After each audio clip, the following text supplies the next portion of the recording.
17 жылдың қатпарында қалған осынау оқиға кейде алыстан қылаң беріп көкірек кернейтіні бар. Ешкімге тіс жарып айтпаған бұл сыр кейде жаныма маза бермейтінін мойындаймын. Бүгін тәуекелге бел буып, ішімдегіні алаш айнасын ақтарып отырмын. Бір ауыр жүктен жеңілдегендей болармын бәлкім. Кластас құрбым Нұрзия екеуміз студенттік ғұмырымызды да бірге өткергенбіз. Уақытымыз үнемі ойын күлкі, қызық думанмен өтуші еді. Бір кездері Нұрзия уайым мұңға берілетін болды. Неге екенін сұрасам айтпайтын. Күндердің күнінде ол маған сырын ақтарды. Сен ауылға кеткенде каникулда қалада қалып едім ғой. Сонда қатарлас курста оқитын біздің ауданнан қызы Салтанат қонаққа шақырып жанымды қоймады. Неге екенін білмеймін, менімен дос болуға құштар-ақ өзі. Онымен бір отырысқа бардық.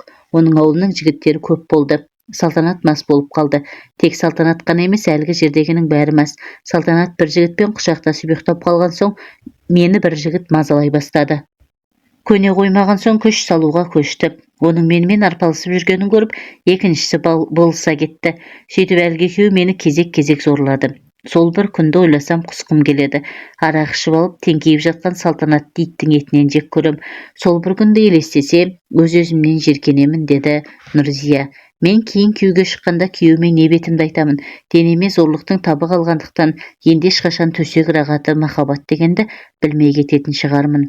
Иә, зорлық яғни ықтиярсыз төсек қатынасы дегендеріңіз өзі қорқынышпен байланысты нәрсе ғой. Ондайды жақсылықпен еске алатын, жақсы сезімде тыңдайтын адам баласы жоқ. 90-шы жылдардағы жоқшылық кім-кімнің болмасын есінде шығар. Отбасын асыраймын деген жұрттың бәрі сол кездері базар жағалап кетті емес пе? Мен де күйеуім үйде сопиып бәрекетсіз отырып қалғандықтан Бішкек қайдасың деп пойызға мініп жолға шығып кеттім. Көршім Шолпан коммерсант еді. Неліктен екенін есімде жоқ. Біз жол жүретін кезде билет бола қоймады.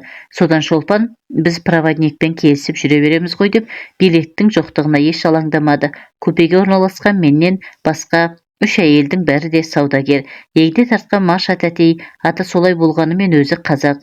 Жайма базарда киім сататын көрінеді. Шолпанның сататыны ыдыс-аяқ, ұсақ-түйек. Маша тәтей дегеніңіз желіккен адам екен. Жол бойы арақ сыра ішіп, қалжың айтып зеріктірмеді.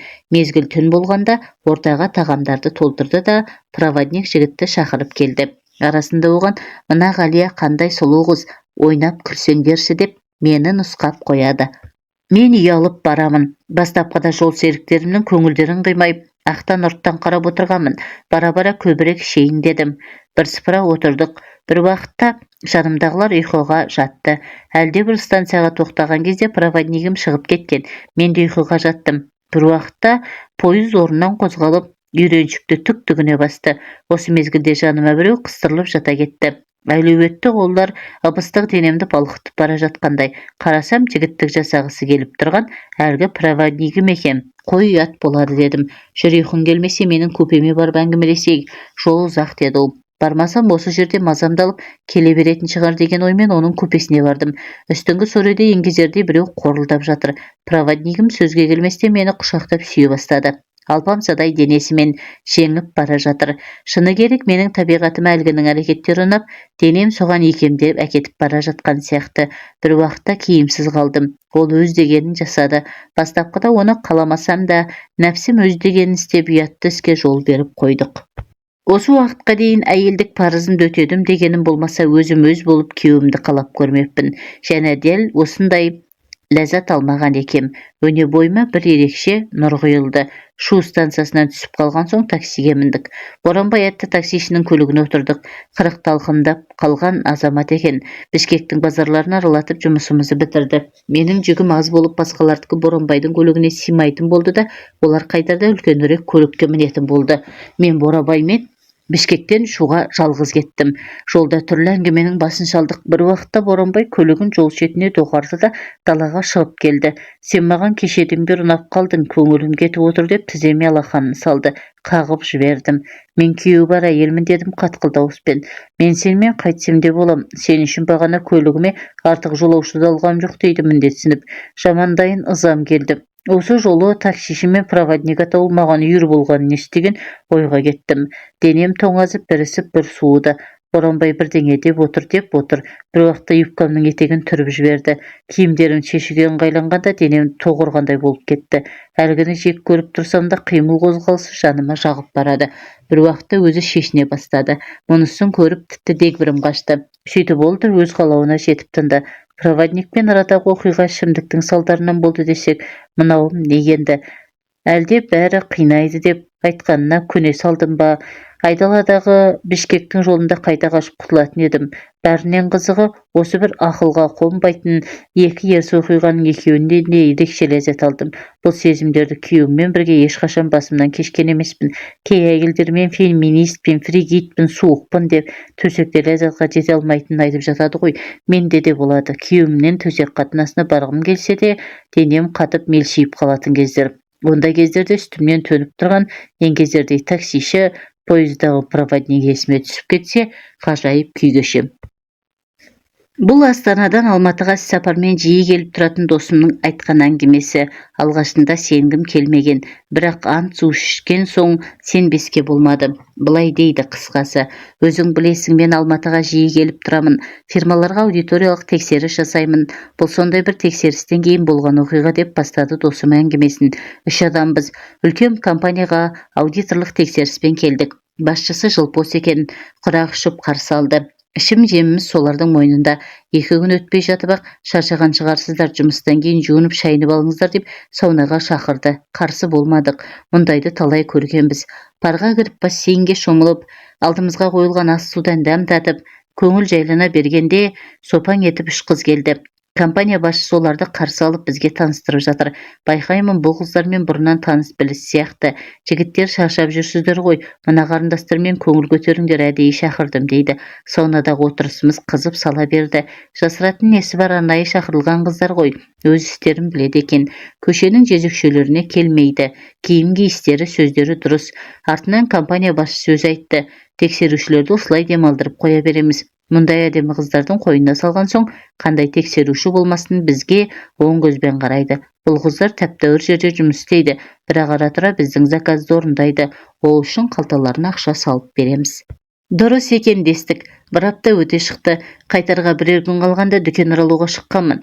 Балаларым алдымнан шыққанда қолынан ұстата қояйын деп ұсақ түйектер алдым. Дүкеннен шыға беріп едім, оу жолдас қайнаға қайдан жүрсіз деп бір танысым кездесе қалды. Бір ауылдың жігіті, мен 10 шақты жас кіші, жағдайымды айттым. Жүріңіз аға, күнде кездесіп жатқан жоқпыз, дәм татыңыз. Бір ауылдың баласымыз ғой деп өтініп болмаған соң, адресін алып жұмыстан кейін сонда бардым. Есікті ашып інішектің өзі қарсы алды. Алдымнан жүгіріп шыққан ұлына ала келген ойыншығымды саттым. Аяғымды шешіп залға оза беріп едім, әйелі шықты. Оны көріп шалқамнан түсе жаздадым. Бір түрлі болып кеттім. Не сәлемдесерімді, не керіліп кетерімді білмедім. Алдымда кімдір дейсің ғой. Өткенде саунада бізді обслуживать еткен қыздың бірі тұр. Сәбина, мынау жолдас деген ағаң, біздің ауылдың азаматы деп інішегім мені таныстырып жатыр. Ол мені көріп сасып қалды. Қып-қызыл болып кетті. Залға, дастарханға кіре беріңіздер деп ас үйге қашты. Ол үйден шай емес зәр ішкендей болдым. Сабина төмен қарап қызараңдап отыр. Інішек мәз. Біздің осы келініңіз асырап отыр.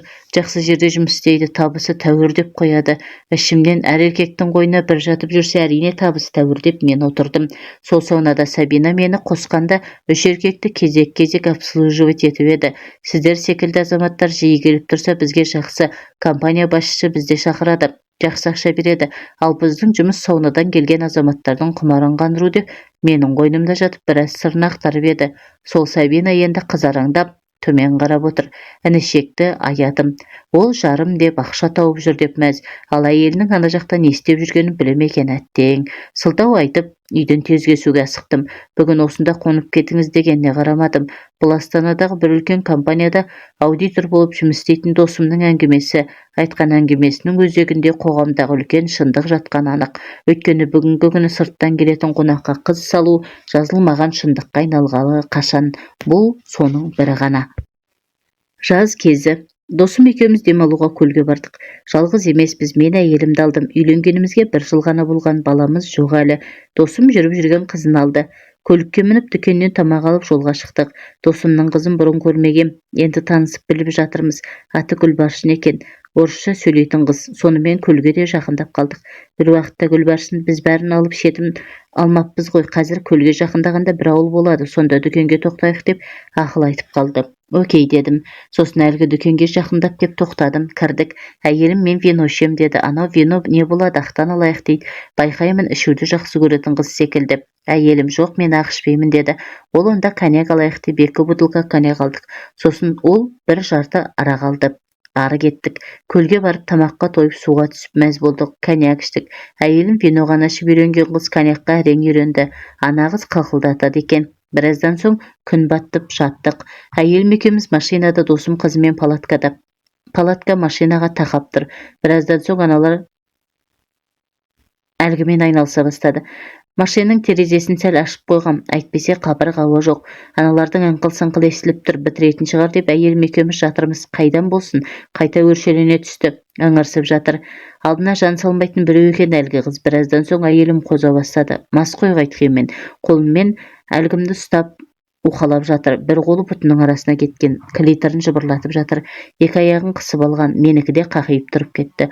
Ол біраздан соң төмен түсіп менікін аузына алып сора бастады. Мен жатырмын, жарты сағаттай ойнады. Тіліммен жалап, сорып, тістелеп, тәуір-ақ қоздырды. Аналардың ақ-уқтер тіпті шабытын оятып жібергендей. Bir кезде қолымды алып, ұстасам шылқылдап жатыр. Смазкасы бұтынан ағып жатыр. Жылт-жылт етіп анық көрінеді. Әйелім bir кезде шыдай алмай тықшы деді. Тығып алшы, шыдай алмаймын деп қояды. Үстіме шықтышы дедім. Ол кезде үстіме шықты да трусыйын бір жақ шетке жиып отыра қалды. Су сорғалап тұрған әлгісі қақиған менікіне бірден сүңгіп кетті. Ыбыстық сезгенде менікі тіптен қатайып дүрсілдей бастады. Бағанадан әбден қышынып, әрең жатқан қатыным ал кеп секір. Бәрін ұмытып кеткен. Машин селкілдей бастады. Аналар да ана жақта діңкілдесіп жатыр. Біраздан соң олар да естіп түсіне бастады біздегі жағдайды. Әйелімдікі жақындап қалған сездім. Белінен қысастап, қатты-қатты ұрғылап жатырмын. Астыңғы жағынан бір уақытта әйелімнің даусы жиілеп, қатайып, қатты бітіріп жіберді. Бітіргенде қатты дауыс шығып кетті. Сосын сылқ етіп құлап түсті. Үстімде жатыр. Bir уақытта ана қыз терезеге жақындап, ну как вы? Я смотрю, вам тут тоже хорошо деп қояды. Олар суға түсіп келді де қайда бастады. Қатыным талықсып жатыр. Менікі тағы тұрған тоңқай іштедім. Ол тоңқайып жатты. Мен артқы жағынан тықтым да итере бастадым. Ана жақта досым да итеріп жатыр. Екеуміз де бір ырғаққа бастық. Біраздан соң менің әйелім де дауыс шығарып ыңқылдай бастады. Көп кешікпей тағы бітіріп жіберді. Мен ақырындап машинадан шықтым. Қарасам досым қызын тоңқайтып қойып итеріп жатыр. Қасына жақындадым. Қарап тұрмын. Ана қыз артқа бұрылды да, может, поменяйтесь дейді. Досым шаршаған болуы керек. Анаусын шығарып алды да, мә, енді сен айдаш деді. Мен келістім. Досым жатыр талып. Анау жынды екен. Анаусы тарлау болып көрінді. Или қысып тұрма, білмедім. Тездетіп мен де бітірдім. Машинге барсам әйелім ұйқынып періп жатыр. Менің ана қызды итеріп келгенімді білмейді. Ұйықтап кетіппін. Оянсам, анауымды сорып жатыр. Біреу қарасам, қатыным ёп твоймет, түнде ананыңкінен шықты емес пе деп қоям іштей. Итеріскісі келіп тұрғанын білмей қимаймын дедім де үстіне шығарып ап итеріп жібердім. Bir жақсы қатыным тез бітіргіш, көп ұзамай ағызып жіберді кәдімгідей. Таң атып қалған, суға түсіп тамақ іштік.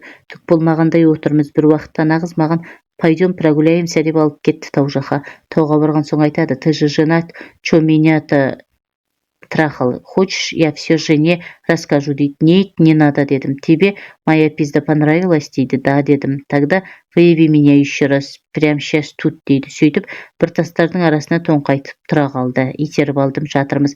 Знаешь дейді маған, все должно быть по-честному. Ты меня трахал, значит, Мурат должен твою трахнуть дейді. Мен айттым: ты чё, ты ведь еще не женатый деп. Ол: мы скоро поженимся дейді. Сөйтті де: а костер подожгли, дым пошел, пойдем деді. Тұрып бара жатырмыз. Барсам, досым мен әйелім екеуі шашлыкты түйреп қойыпты. Bir айдан соң екеуінің тойы болды. Жуырда мен досымның қатынын көрдім. Араласпай кеткенбіз, бір проблемалар болып. 5 жылдай. Сол маған айтады: помнишь, мы на горах трахались деп. Да десем: вот в то время Муркин твою жену трахал. Я специально тебя туда отвел. Как мы ушли, он Взял ее и оттрахал как шлюшку. Как закончил, костер поджег. Это был сигнал, а ты лох, деп күледі. Но ничего, мы квиты. Он твою разок трахнул, а ты меня два, деп күледі.